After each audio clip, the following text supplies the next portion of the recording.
ஈக்குவடோர் மக்களை இலக்காக கொண்டு ஆன்லைன் வேலை மோசடி கும்பலை நடத்தி வந்ததாக நம்பப்படும் மலாக்கா தாமான் பாயா ரூம்பொட் பர்டானாவில் உள்ள ஒரு சட்டவிரோத கால் சென்டரில் சோதனை நடத்தியதைத் தொடர்ந்து 6 மலேசியர்கள் மற்றும் 10 வெளிநாட்டவர்கள் உட்பட 16 பேர் கைது செய்யப்பட்டதை மலாக்கா காவல்துறை நேற்று அறிவித்தது.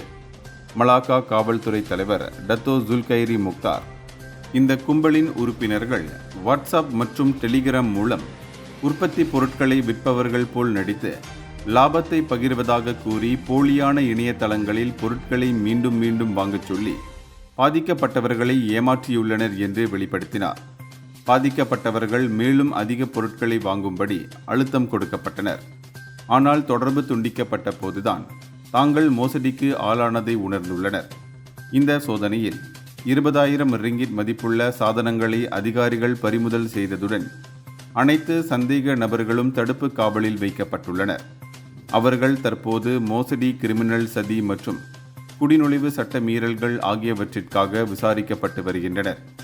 எனவேதான் தெரியாத வேலை வாய்ப்புகள் குறித்து எச்சரிக்கையாக இருக்குமாறும் மேலும் சர்வதேச மோசடிகளுக்கு பலியாவதை தடுக்க ஆன்லைன் பரிவர்த்தனைகளில் ஈடுபடுவதற்கு முன் அதிகாரிகளுடன் சரிபார்க்குமாறும் காவல்துறை பொதுமக்களை வலியுறுத்தியுள்ளது.